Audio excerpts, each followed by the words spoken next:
On today's edition of Silver Screen News, we will be talking the fact that The Flash already has a sequel script and it's written and ready to go. Batman the Brave and the Bold has found his new director, but who could it be? Hocus Pocus 3 is oddly getting a remake, and of course, we'll be talking about all the big news stories from last week. And of course, it's that time to feel old because we will be doing Throwback Thursday, where we will be going back 10 years, 20 years, and 30 years. All that and more right here on Silver Screen News.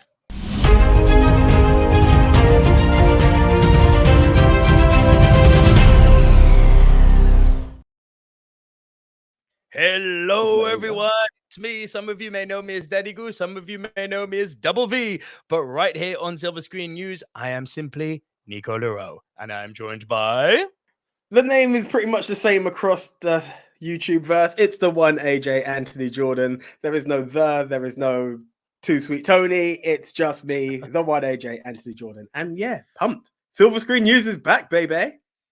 That is that statement in itself is a throwback to people who have been with us since archive time, back in the beginning, when man didn't have a wedding ring on his finger. Things have changed, brother. But you know what?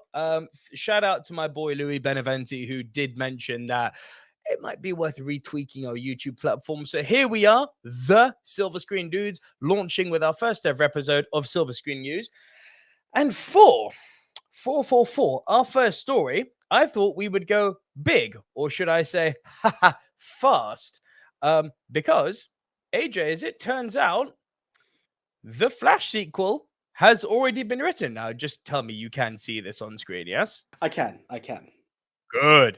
So the Flash sequel script has already been written, penned by Aquaman screenwriter. A sequel to the soon-to-be-released The Flash may not have been announced yet, but Warner Brothers has reportedly been keeping a completed script under wraps. According to Variety, the studio has a finished sequel script from Aquaman screenwriter David Leslie Johnson McGoldrick. Why you have four names is beyond me, though they never announced it. The report says that the script features appearances from Michael Keaton's Batman and Sasha Calle's Supergirl, who star in the original movie alongside Ezra Miller's titular speedster. Director Andy Muschietti has already said that Miller would not be recast if a second movie was greenlit, despite the allegations and charges faced by the actor. If a sequel happens, yes, he recently told the Discourse podcast. I don't think there's anyone that can play the character as well as they did. The other depictions of the character are great, but this particular vision of the character, they just excelled in doing it. It feels like a character that was made for them. So I'm actually going to kick this one off to you, AJ. Do you think we are actually ever going to see this movie? Oh, wow.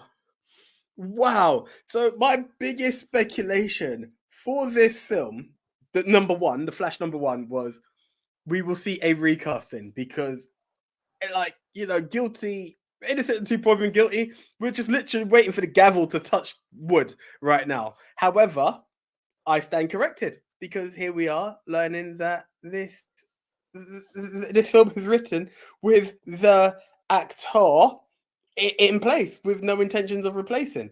That's bold. That's brave. I know that's another story, but as it stands for this one, I don't think we're going to see this film. I literally can't. If we go back to an archived channel when we talked about most anticipated films of the year, this was my dilemma. I really want to see this film. I'm seeing posters for it all over the place, and I am bittersweet and torn. I don't think that's right. That's brave. I mean, okay, it's just a script. It's not that everyone's been hired and what have you, but you need to know what you're doing. No. I think that's too brave for me. Yeah, I'm going to completely co-sign. I call complete BS on this. I don't think we are ever seeing this movie. And I also don't believe Andy Muschietti from a moment when he says that he wouldn't recast Ezra Miller. I think my personal opinion is this is just studio PR talk. If they go against Ezra Miller at this point before The Flash has had its worldwide release, it puts them at a disadvantage. I think this is a very clever PR maneuver that Muschietti's done because realistically, they're not going to do a Flash 2. I mean, never say never, Jesus Christ. But I don't think they're going to do a Flash 2, and I certainly don't think they would do it with Ezra Miller. You did a load of terrible things, but you made us a load of money. No, it's not like that. Yeah. I cannot fathom it. The whole world has debated whether film 1 should come out. There is no way you're going to tell me they will be convicted and it's be like, no. So this film is on hold. Like, if this film makes money, I can guarantee you there is a flashpoint moment. And I, as a fan of the CW show, not that I finished it, but that season where Barry met Barry will be the ultimate excuse that you need. And when that Barry meets that Barry, CW Barry will meet new Hollywood Barry, and before you know it, that script is there. There is no way. No, that I can't picture it. It's interesting too, because James Gunn has said that he's very impressed with the Flash movie, and people are breeding something into that. I'm kind of the opinion of, so new chief creative officer and CEO of Disney of DC says that new DC movie is good. Run to the press. Yeah. Speaking of press, I actually forgot to do it, because the way the Silver Screen News is going to break down each and every week, we will be bringing you, to start with every show, news like this, which is literally hot off the press.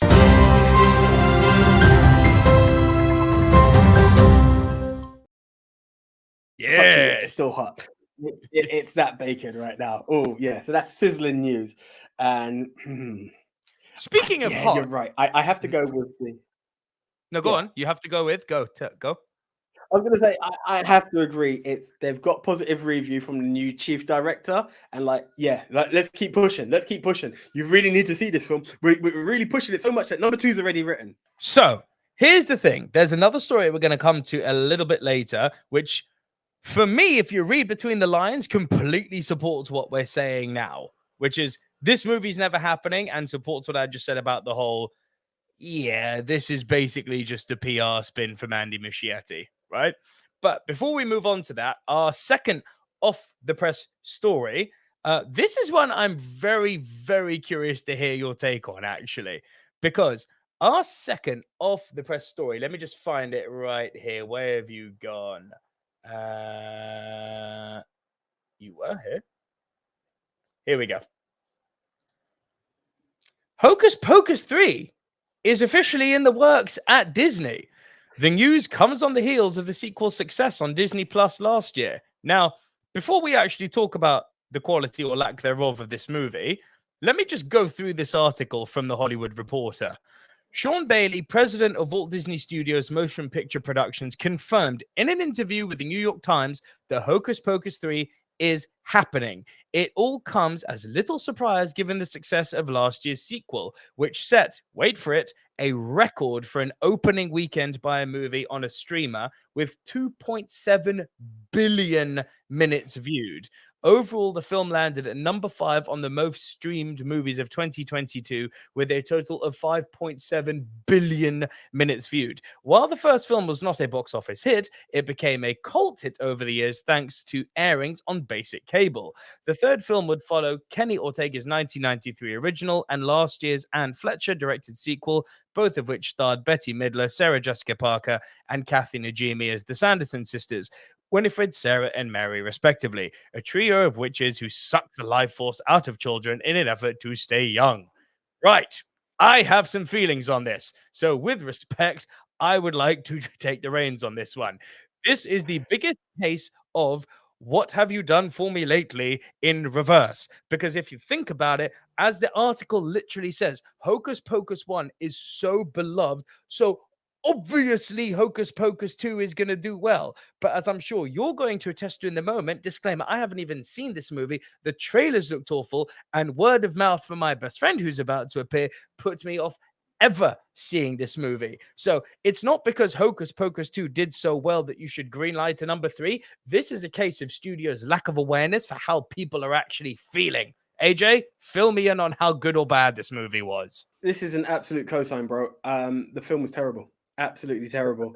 It couldn't even knock onto the nostalgia. What I believe they've done is kind of like the Flash film we talked about.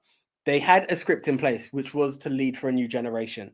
And because the streams had such big numbers, they were able to, they think that the film's a success. I guarantee you, had this film been cinema released, the Hocus Pocus 3 would not be a thing.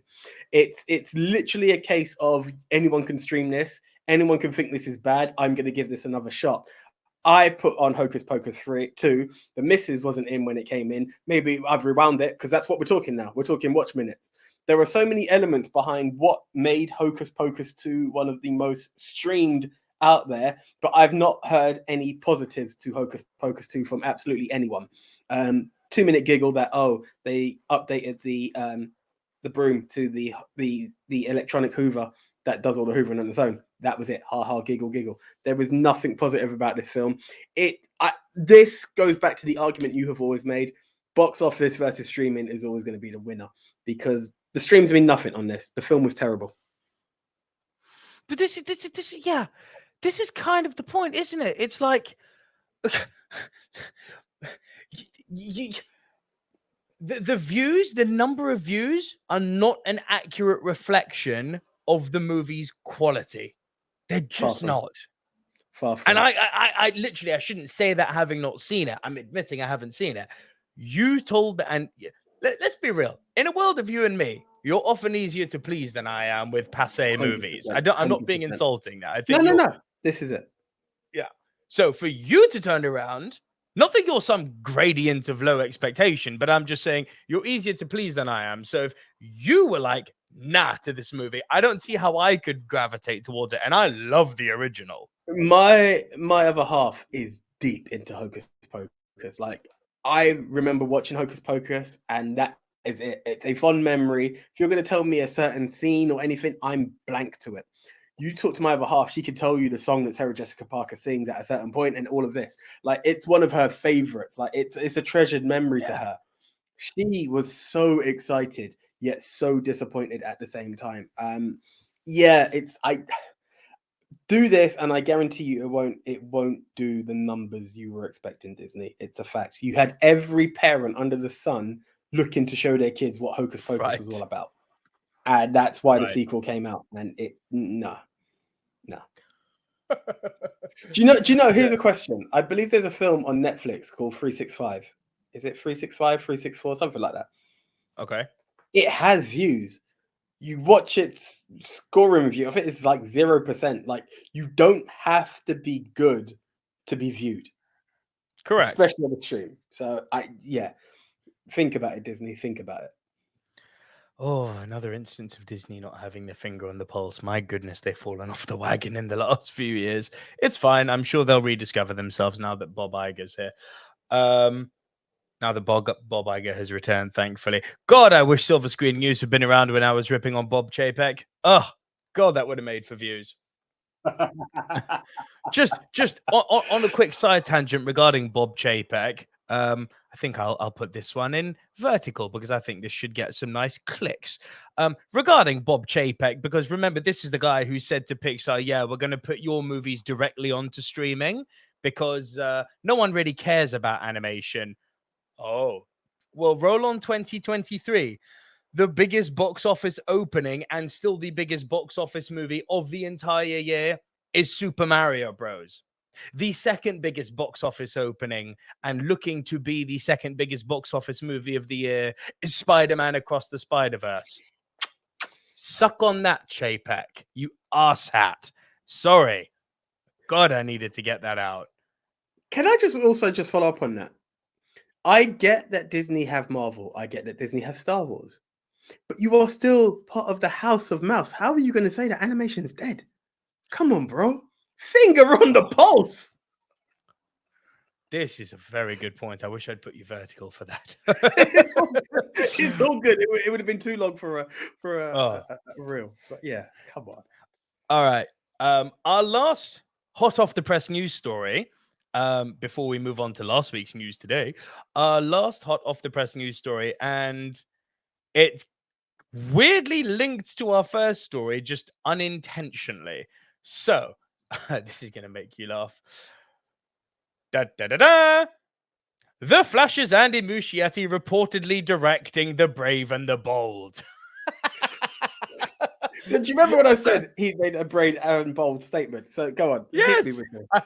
dude, I tried so hard to not laugh when you said that. Okay, here's how it works. His current DC movie, The Flash, hits cinemas next week. But from the sounds of a report by One Tech News, director Andy Muschietti is sticking with Warner Brothers' comic book universe. He's apparently going to be tackling Batman Tale, The Brave and the Bold. Announced last year by James Gunn as part of his first run as co-CEO of DC Studios, The Brave and the Bold will follow Damian Wayne, who is Batman's actual son, who we didn't know existed for the first 8 to 10 years of his life. He was raised as a little murderer and assassin. He's a little son of a bitch, Gunn said of the character.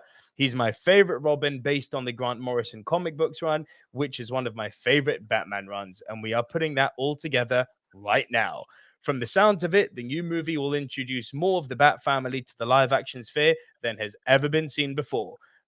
Muschietti has been receiving positive word on The Flash, including from Gunn himself, but we'll still wait and see whether this is confirmed or denied by the CEO filmmaker. So, of course, at this point, AJ, this is all news. The thing I'm really curious about is I want you to, I'd like your thoughts on what we can't say if Muschietti is a good fit for Batman, having not seen The Flash, in which he's got 2 Batmans playing, so hopefully that turns out to be good. Just remember, this is the guy who did the It movies, which I personally hate. But The Flash is supposedly great. Like, it's getting great pre-reviews. The audience at CinemaCon went nuts. The part which I'm interested in your take on, because remember, we live in a very, very little bubble of geeks here, right? The wider cinema stratosphere isn't necessarily going to be plugged into the what's going on in the realms of who's directing what and what Batman is what, right? Let's also remember there's a little actor called Twilight Boy who's playing in a very successful The Batman franchise at the moment, of which they are planning many more movies. So while James Gunn has kind of said those Batman movies are going to continue and here's more Batman movies with a totally different actor, do you think this is going to create confusion? The minute I heard the story, that's the instinct I had. I, who am familiar with Damian Wayne, wasn't even familiar with the fact that that falls under Brave and the Bold. And this is a guy who loves Batman. You know, this is who I am. But I'm a casual. I've always said it. I'm the comic, to quote the end of tech, but I've always said it before. I'm the comic book fan who's never read a comic book. And what you need to look at is with the whole revamp, and I believe that Gunn has an interesting link with this director. I'm not a fan of it. Within 10 minutes, I disconnected.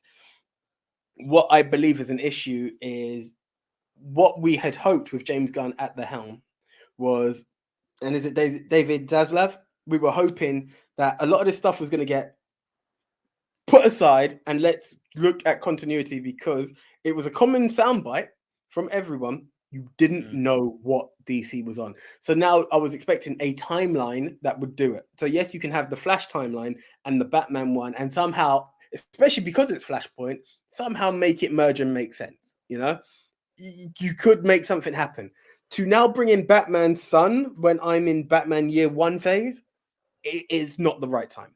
If you was telling me that this was going to be phase 2 of the DC universe, I mean, put it this way, in Marvel, phase 4, we're seeing the younger generation. If you wanted to speed it up a bit, no pun intended with the Flash, and make it your phase 2, by all means. But there's no way we have a young Batman and Batman's 8-year-old son in the same universe coming out in the cinema at the same time.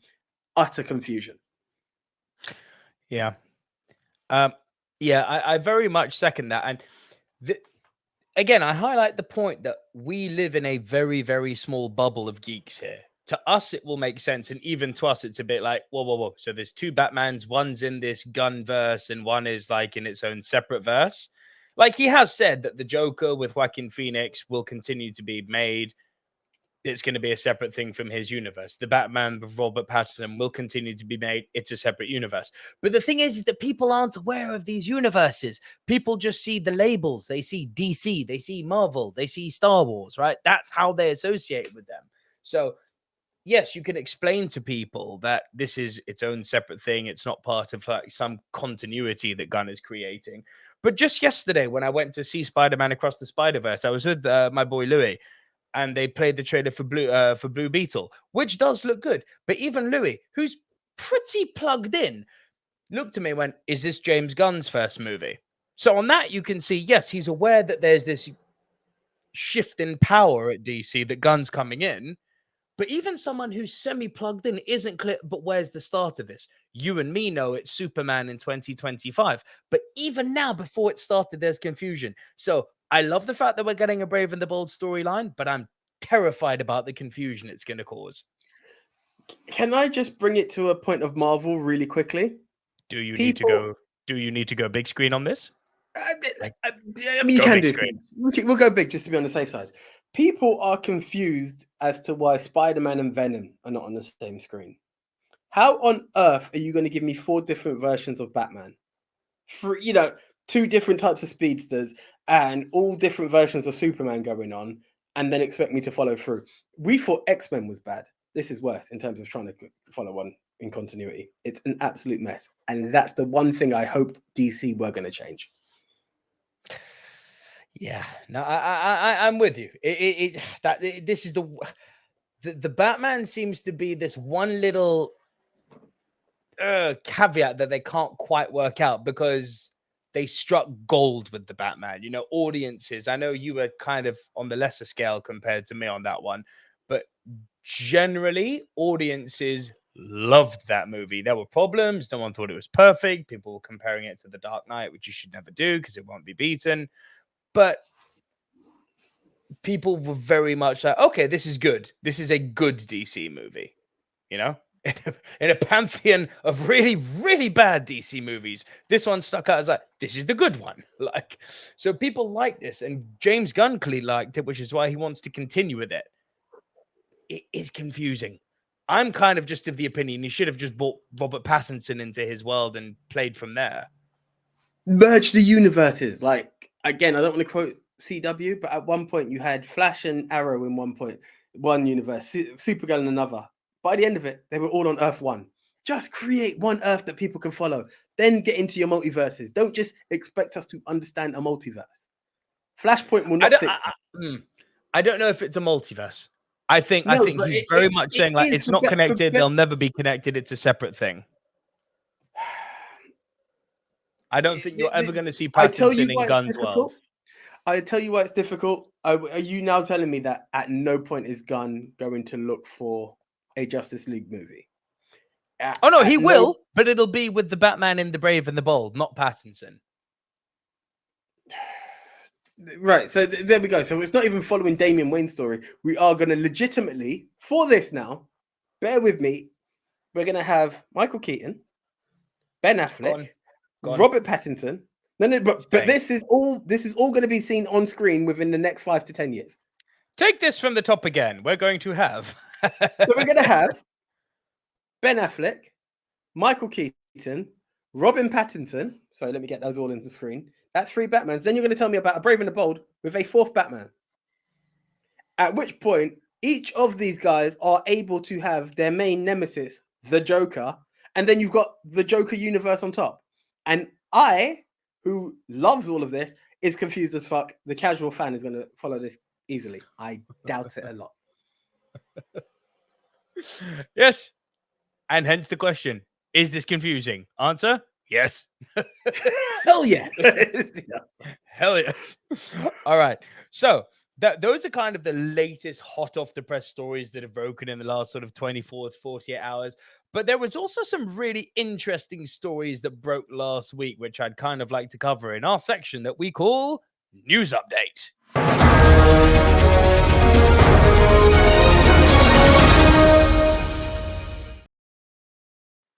And it's very simple. It's basically just more news. And keeping it in the realm of comic book, which seems to be a recurring theme this week, not a bad thing for us. This one I'm very excited about. So, Tom Holland, AJ. Tom Holland has been ball teasing us again. Tom Holland gives promising Spider-Man 4 update with one major hitch. But don't worry, it's not a bad hitch.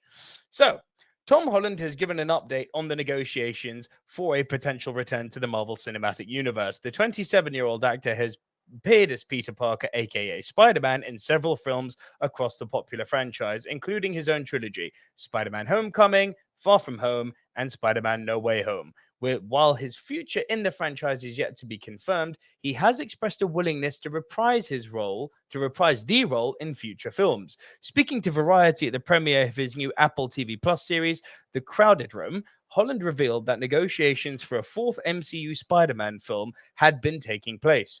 But were recently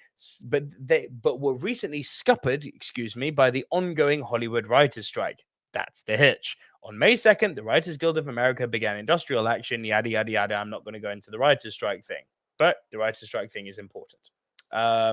So here's the thing on this. Let me shoot from the hip on this one. I don't really see how this is a surprise, because real talk, Spider-Man No Way Home nearly hit the $2 billion club. That movie made 1.91 billion worldwide, and that was in just past peak pandemic. That movie was so people wanted to see that so much that they were like, fuck COVID, we're going. Like, you got COVID. I was gonna say, you literally got COVID at that screen. That's how crazy it was. So, and you got to remember, yes, people were like, "Oh, he's out of the MCU now, and we don't really know what's going on with Tom Holland." Come on, man, money talks. The fact that you had that post-credit scene with Venom leaving a piece of the symbiote there. So all that's going to happen now is Peter Parker's going to be back in his world, because everyone's forgotten who the fuck he is. We can now have the story that we all know, which is Peter Parker, the struggling photojournalist. Remember, Tom Holland's 27 now. You wouldn't think it to look at the baby-faced little guy, but he's 27. So you could literally have the Peter Parker story that we know, which is he's a struggling photojournalist. He's going to go work for J. Jonah Jameson. He's going to take photos of Spider-Man, and he's going to find the symbiote. And maybe, God forbid, we actually get the proper Venom story. Not that I had a problem with the Venom movie. I'm talking Topher Grace Venom. We actually get a proper Venom story. And, I don't know, Tom Holland in a black Spidey suit, not doing an emo dance. AJ, thoughts? It's literally another cosign from me. It was one of the biggest moments in cinema for that year. Casuals were all over it. A lot of the MCU in itself looks like, people hope to see Spider-Man be the leader of this new bunch of Avengers. Let him be out of the MCU. Sony still have a lot of power in this and a lot of hope with it, and I don't see anyone else at the helm. There was a lot of uproar when Henry Cavill left Superman. I don't think they would want to be stupid enough to want to follow in the footsteps and be like, I mean, don't get me wrong, I was gutted when we lost Andrew Garfield. Tom Holland came along. I still miss Andrew, but I love what Tom's doing. It's not to say that any man is irreplaceable, but he's in a good spot right now. It would be silly not to do what you have to do. Writer's strike, yeah, it's there, but you can still do no negotiations, because you know what? Strikes only last so long. Deals will be made. Hollywood has not come to a standstill as far as I'm concerned. Sign the dotted line. In no time, he'll be back on the screen. Yeah. Not much to add to that. And I'm sure we're going to see Spider-Man at some point, because, hey, he's their cash cow, and Marvel haven't exactly been hitting home runs as of late. So, oh shit, we need to make some money. Tom, you available? I'll tell you something, though, that's weirdly not a big cash cow, but seems to be universally loved, is the John Wick franchise. And that brings us on to our next story, because okay, before I continue, have you seen John Wick 4 yet? No, I haven't. Fuck. I missed the cinema experience, but I'm aware. Yeah, certain things. You're aware of the ending. We have a comic book group which wasn't very sensitive, so I was like, oh, okay, fair enough. Okay, AJ, apologies to you and to everyone who hasn't seen John Wick 4. Kind of, but not really. Spoilers ahead for John Wick 4. Because John Wick 5 is in early development. And that's apparently just this is the beginning. Spin-offs and a AAA video game are planned. Lionsgate has confirmed John Wick 5 plans and intends to build out the gun-toting franchise with spin-offs and a AAA game. Motion Picture Group chairman Joe Drake confirmed as much during Lionsgate's recent earnings call. We're now moving across that franchise, not just in the AAA video game skip space, but looking at what the regular cadence of spin-offs television, really growing that universe so that there is a steady cadence of a franchise, that there's clear appetite by the audience. That's a lot of words. Drake said, Lionsgate had previously fielded proposals for a AAA game, and that continues to be something at the forefront of its plans.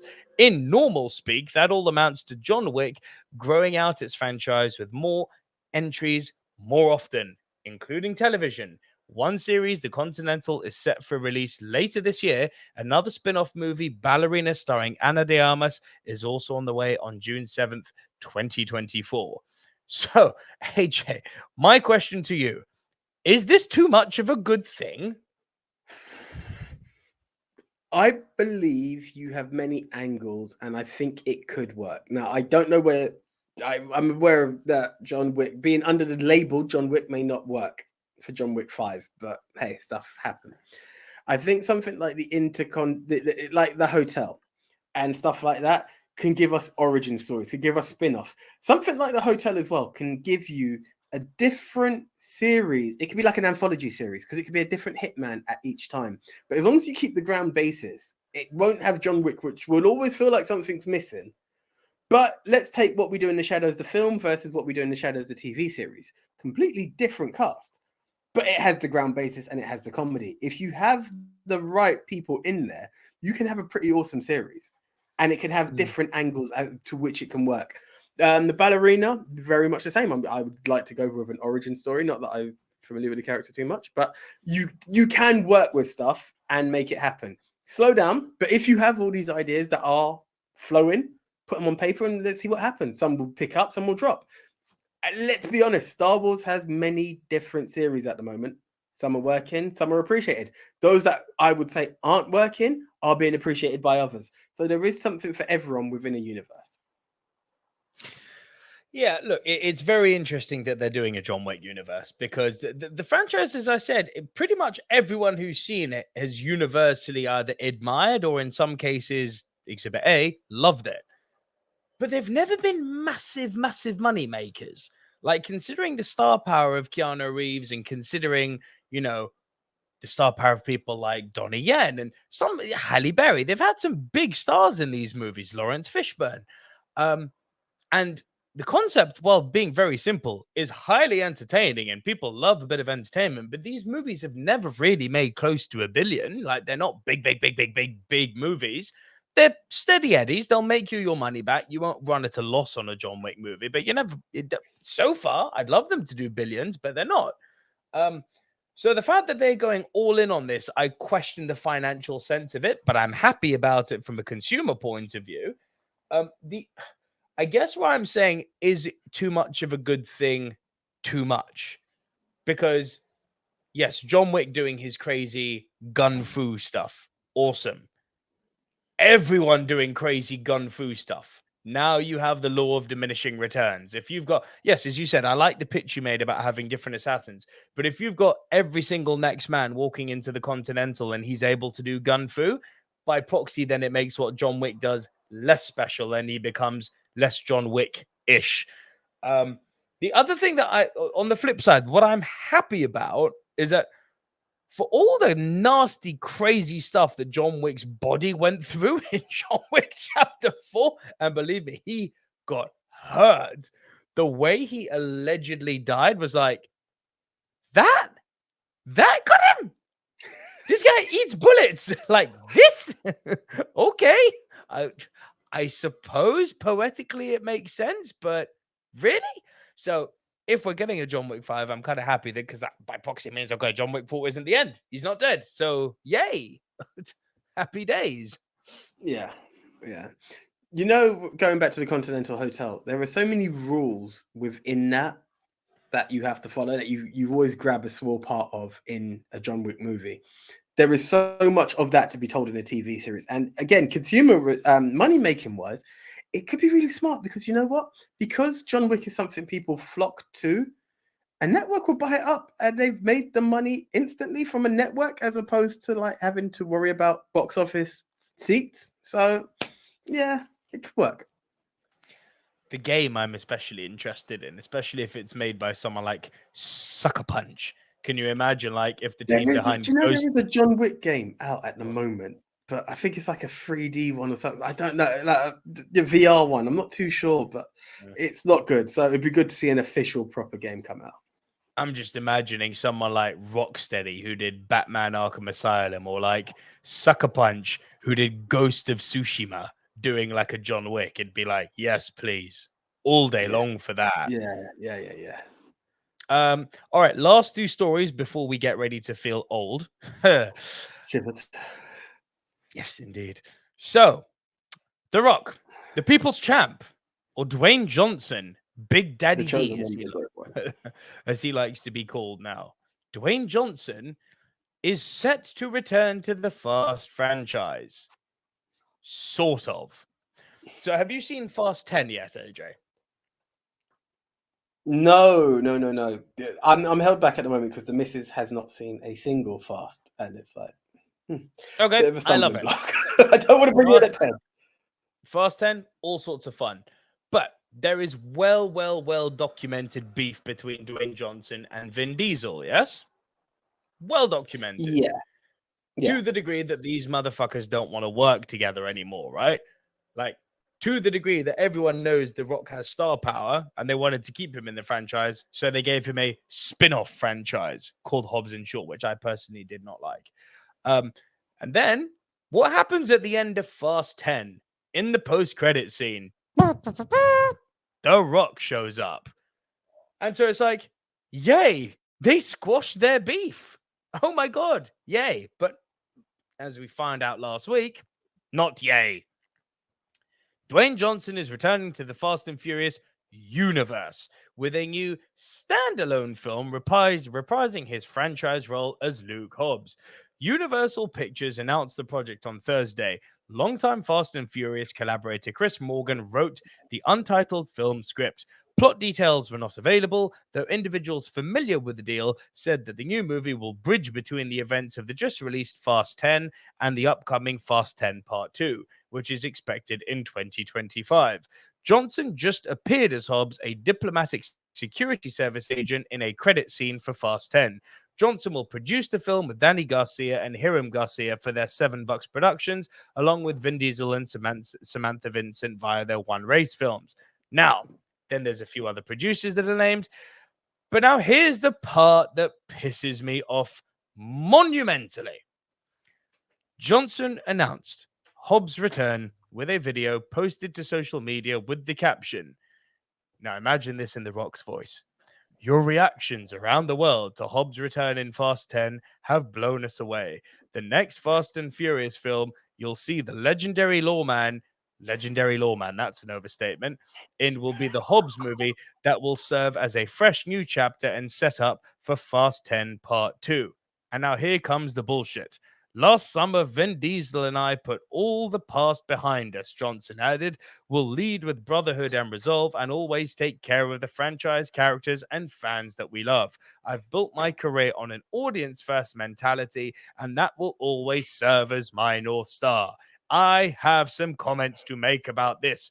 If you have buried your beef with Vin Diesel, then tell me why in the name of blue fuck are you not appearing in a movie with Vin Diesel, and you've buried your beef so much that you are appearing in a separate movie, which is a standalone movie, because you and him have not squashed your beef. The production company basically reversed 5 dump trucks of money onto your house in California and said, how many more? You gave them another 5 dump trucks of money to reverse, and now you're doing it. You haven't squashed shit. But I appreciate your people's champ machismo of being like, I'm all about the people. No, you're not, you tequila selling motherfucker. You're not all about the people. You're all about the bucks. Me too. I respect you for making the bucks. You've got the best work ethic of any man I've ever seen. But don't come up at my face and tell me you've squashed beef. If that was the case, you'd be in the same movie as Vin. You haven't squashed shit. AJ, your thoughts on another Hobbs spin-off, and on your belief about whether he squashed anything. Do you know, ever since I saw Vin Diesel put out a story about how much it means to his daughter to see Uncle Dwayne back in the film, and The Rock was like, I'm not interested. I always said to myself, I wonder if this guy is using the old WWE tactic and doing a work. It's always been a thing. And with that, he appears at the end of Fast 10 and, be squashed and what have you. I actually believe you will see him, if not part 2, he will be in Fast 11. I believe you will see The Rock and Vin Diesel on screen together once again. It's just the way it is. But he's realized that there is the Hobbs and Shaw franchise, which worked because people went out in their droves to see it. So you know what? Let's keep doing what Hobbs is doing, because you know what? Let's make sense. And I know this is the way they've done it because both production companies are there. Why wasn't Luke Hobbs in 9 and 10? Oh, of course, because he's doing other missions. What was he doing while you guys are saving the world on the left? He was saving the world on the right. And that's exactly what they're doing. They're doubling down on numbers because Vin has promised the world, just like your John Wick story just before, Vin has promised the world that by 11, it's done. Fast and Furious, that saga is done. The franchise lives on. And how does it live on? It kicks off with Luke Hobbs still doing his bit. That's it. I wouldn't be surprised if you find out that the closing statements and the biggest spoiler of number 11 is that both Brian and Danny, what's his Dom? Sorry, Danny. Luke. Brian and Dom. Danny. Yeah. Both Danny Toretto. Yeah, they both end up in the say that again. But Dom, I wouldn't be surprised if Dom ends up in the dirt, but the franchise continues because each of these guys have their own spin-off. You wait until you find out Ludacris and Tyrese have a TV show coming up out of it. The Fast and Furious becomes a universe. That's what I'm calling. I reckon, but you will see them in a film together. Okay. I'm calling it. That's a big call. I'll give you that. That is a big call. I'm both shocked and impressed. You heard it first on episode 1 of Silver Screen News. Bro, it's a big call. It's a huge call. At least we won't have to we won't have to dig hard to find all this, right? Exactly. It's in the first episode. All right, and new to Silver Screen News. Now, in all of the Silver Screen News iterations, our first YouTube channel, our podcast, then our YouTube channel, which became a podcast, then a live show, we've always kind of veered away from TV. We're not going to go heavy onto TV, but if there's like big events happening, like, a new Game of Thrones or House of the Dragon, the next Lord of the Rings show, the next Star Wars show, if it's big and in the popular zeitgeist, we're going to talk about it. For the sake of this last little talk, I wanted to bring in something that I'm both intrigued, scared, but also curious and excited about. Because I can't believe I'm going to read this, crazy as it is. But I don't think you've ever given this the time of day, for as much as that breaks my heart. But AJ, if you can believe it, The Office is being remade. It is in development. The fan favorite. Tell me. Season 4, episode 6. It's great, isn't it? I'm in. This is quite timely for me. The fan favorite sitcom, The Office, is officially getting an Australian remake, courtesy of Prime Video and starring Felicity Ward. Per Deadline, Prime Video Australia is developing a new series based on the ever-popular show that originated in the United Kingdom before eventually making its way to the United States. Stand-up comic Felicity Ward will star as the boss of the remake, taking over the role created by Ricky Gervais's David Brent and then popularized by Steve Carell's Michael Scott. Per the description, Ward as Hannah Howard will be awkwardly leading her branch of packaging company, Flinley Craddock. Great name. Her position is compromised after head office shuts down the branch and orders all employees to work from home, a move that sends Hannah into panic mode. Now, I cannot begin to tell you all the things going on in my mind at the moment because you only need to look at the Little Mermaid to realize how uncomfortable people are seeing any type of recasting happening. You forget recently. You only need to look at this franchise. I remember when the season 1 of the US Office came out. I was a lot younger and a lot skinnier, but I remember people were not happy. And rightfully so, because season 1 of the US Office is not good. But oh my God, does it find its feet in season 2? Oh my God, does it find its feet in season 2? And across its numerous seasons, this may not be the sexy thing to say, I so prefer the US Office to the British Office. I can't tell you. And I adore the British Office, but I think the US Office is possibly my favorite show of all time. I love it that much. It takes a little nosedive after Michael Scott leaves, but it's wonderful even throughout. What the most perfect TV ending I've ever seen. I think it was just beautiful. I like the fact that we're getting a version of The Office which is going to lend itself to Australian comedy and sensibilities. I like a bit of down under comedy. Taika Waititi, I know you're a Kiwi, but looking at you, if we can bring some of that to the table, I'll be very happy. Thank you very much. We've had UK comedy, we've had US comedy. I got no issue with it being an Aussie comedy. I got no issue with the fact that it's a female leading it after we've had 2 males leading it. That doesn't bother me. I hope it doesn't turn into a case of virtue signaling. Like if it's just there and it's treated as just a matter of fact woman is a boss, I'm all for it.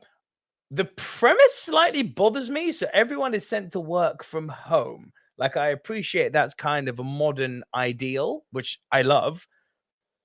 How do you have an office series without it being in an office? Maybe it's just a pilot. AJ, your thoughts? The funny thing about it is, with The Office, I actually ended up doing some research when I started to look into The Office US. This is a launch. There were not only 2 offices. There's a show out there called Le Bureau, which is a French version of The Office. There are many national versions. I believe there's even an Indian version out there. So I can't remember if this is like a reboot of an Australian, but it's not, because it's not been labeled as such. I'm excited, provided you have the right people in there. As much as The Office season 1 was awkward, and it's weird that Steve Carell's hair was the biggest off, but it just made him look more sleazy than he should be. It's the small bits that count. I believe you need Gervais at the helm. You need something to keep it grounded in The Office, and then let it find its feet the same way the US did. I'm not saying doing a carbon copy, but to be under the label of The Office, that's what the US one done. And I'm pretty sure the other international one's done it. Let it be grounded in the Office law and then discover itself. Now, working from home, I think you're going to lose a lot because it's the awkward interpersonal relationship that's there straight away, and that's going to be a challenge. So could it be that this boss is saying, well, okay, we're shut, but I'm going to do like something more Michael than David would do, and make it, that everybody into the boardroom, like everybody at the park, we're going to meet, we're going to do this. You're going to need that kind of magic to make it happen, and anyone who's not there, consider it a written warning at XYZ. You're going to need these kind of terms behind it. I think it's very fitting because it will probably work set in a previous time, which is just around the COVID climate, and then build up into, they've discovered by the end of season 1, provided it gets picked up, they will have an office. They're back in the office. And it's people climatizing to that, which is even better because now you've got this boss trying to make sure that everyone's comfortable back in the office and it leads for all kinds of quirkiness. But you need to program it right, because to try and do virtual throughout the whole time will be awkward and wrong. Yeah. I agree with that completely. I have a feeling that that's just the setup. I hope it is. And it should also be added, Ricky Gervais is on as a producer in this series. Cool. So that's fun. Okay, so that's our news stories covered. Now, are you ready? Because it's time to take a walk down memory lane in a section we aptly call Throwback Thursday.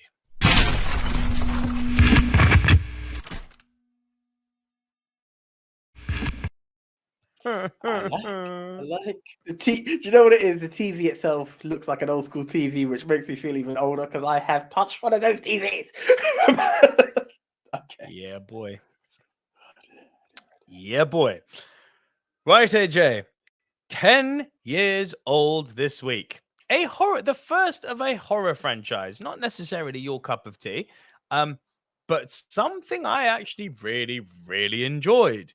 10 years old this week is 2013's original The Purge. Have you seen anything in this franchise? I've actually seen number one. Good. Seen number one. Yeah. So it is quite fitting. The concept is really good. I actually like the concept of what could be, in a world where the world is, for better or worse, living in a way that to eliminate crime, you've got a day that you can go ham on that day. My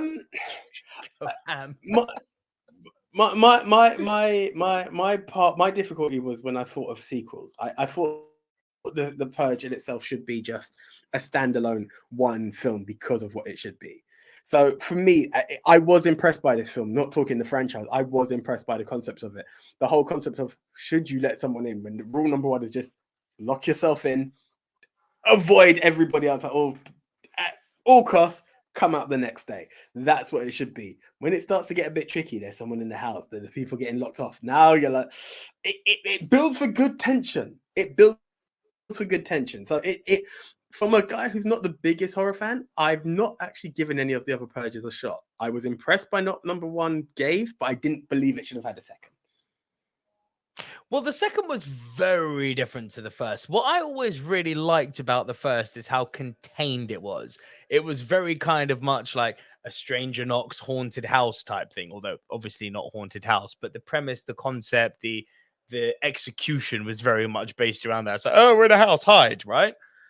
The others just went nuts. It started like going to the White House. It started being death in the streets. It was like, fucking hell, like, okay. But yeah, I'm a big fan of these movies, especially the first one. And it hasn't aged. It's a lot of fun. Now, 20 years old. This is timely. AJ, 20 years old. Your favorite in the franchise, and it's a franchise you've definitely seen in which you've just spoken about. Well, if you're watching the Throwback Thursday video, please go and watch our extended, full silver screen news show to know what we're talking about. But we were just talking about this franchise, The Fast and the Furious, because 20 years old is Too Fast, Too Furious. Yes.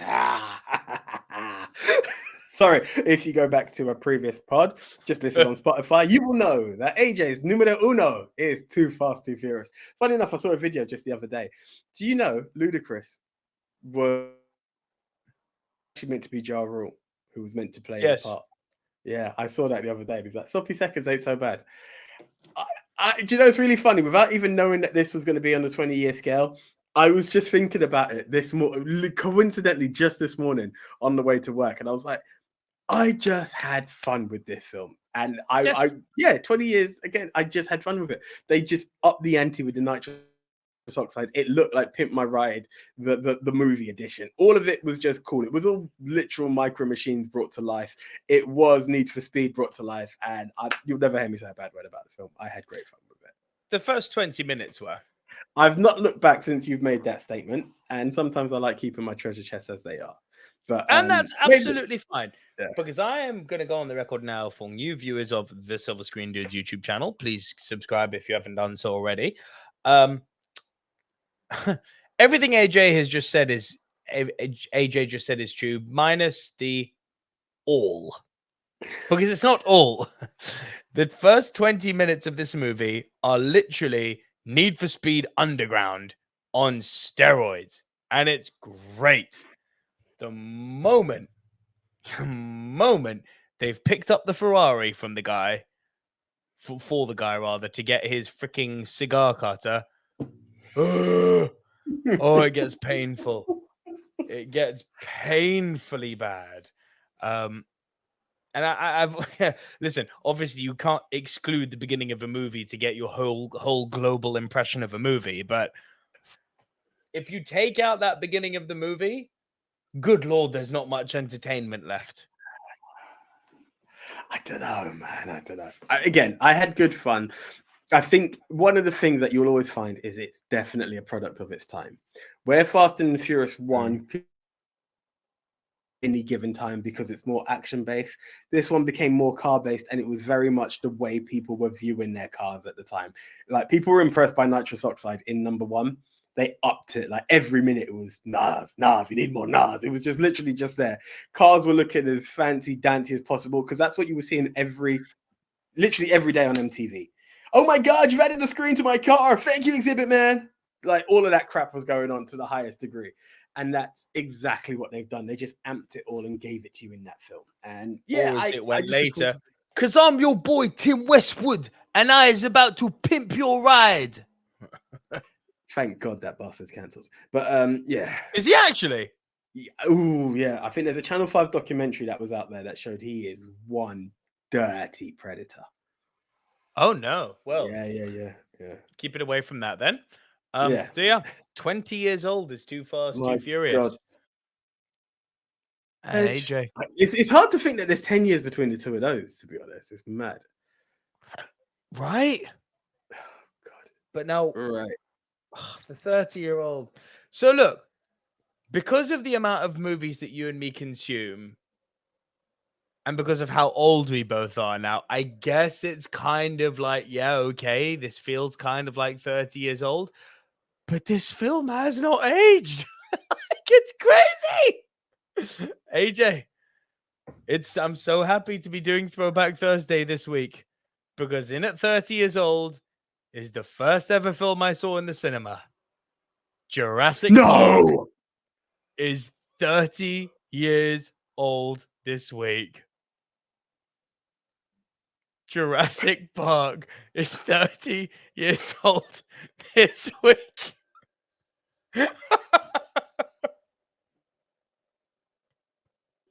Well, we've just found our thumbnail. The face. Logically, it makes sense. Yes, but when you break it down, now, 30 years is so long. I mean, my days. I was 7 when this came out then. Words. Let's get words. Now, Jurassic Park has different meanings for both of us in different ways. For you, it's your first cinema experience. I believe Beethoven was mine. However, Jurassic Park to this day remains the one film I have seen multiple times in the cinema. I recall this. I've told the story before, but for the benefit of Throwback Thursday, I'll do it very quickly. My uncle used to take us to the cinema, went with him, then went with my parents, then went with an aunt. Like, it's continuously there. And yeah, time has progressed, but no way did I. Oh my days, I'm old. No way did I think that this would touch 30 years old. And a timeless piece at that. Timeless, completely timeless. Like, listen, I cannot wait to share this movie with my young daughter. I can't wait. Yeah. Dude, this is as close to movie perfection as you can get. It's such a groundbreaking work of art, this film. The pacing is perfect. The casting choices are perfect.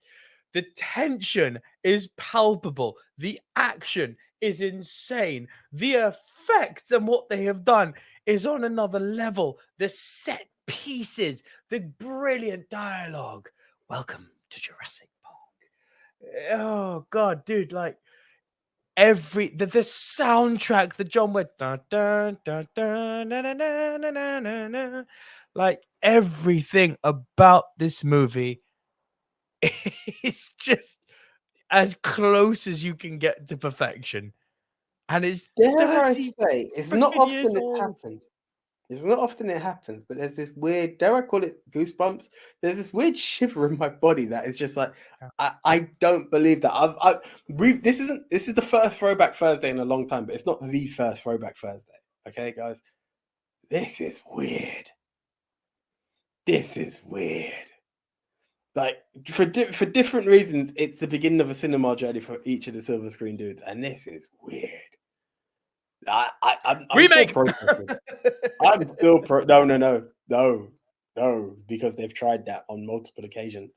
Often imitated, never duplicated. Whether it's a sequel or a sidequel, it doesn't matter. Even let's bring both this new generation and the old generation together. It doesn't work. This film, again, not to be duplicated. Do not touch it. Just accept it for what it is and move on. Oh, good Lord above. They've tried 5 times to better this movie and they can't do it. Yeah. No. It's insane. Well, consider me stumped. Like out of words with shock. Like this is the time now where a lot of the favorites, I'm guessing this is a perfect time for us to bring it back, because a lot of our favorites are going to now be reoccurring. That's what I'm saying, dude. Oh, 1993 is 30 years ago. We're into the 90s, baby. It's time. Oh my days. Jurassic Park. Don't worry. Lion King is next year. Listen, there's a lot of stuff I'm just looking at. I'm waiting for someone to tell me that Ace, The Mask. Ace might be older, you know.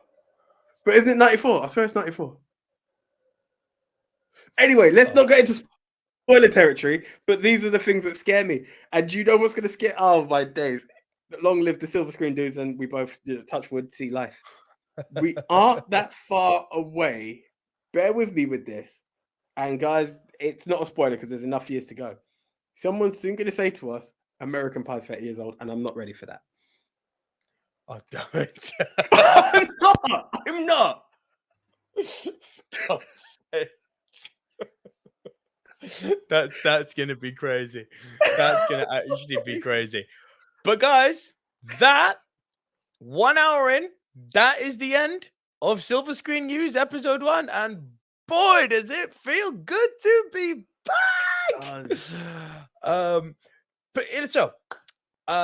If you've watched the whole show, thank you. If you've listened to this on podcast, thank you. Some, not all, but some of the news stories are going to be snipped up and uploaded onto our YouTube channel. You can find the YouTube channel by just searching The Silver Screen Dudes. It's got both of our ugly mugs at the top on the banner. Not Silver Screen Dudes. That's our old channel, which we've shut down. So search for The Silver Screen Dudes. Please do subscribe there and turn on the notification bell if you haven't already. And we're gonna see you next week with more movie news, and you can also stay tuned to the channel because you'll be seeing Movie Mount Rushmore in a reformatted, shorter version. Also coming up next Tuesday will be the first episode of that airing on our channel. So stay tuned for all of that goodness, and we will see you next week right here on Silver News. I'm Nico Liro.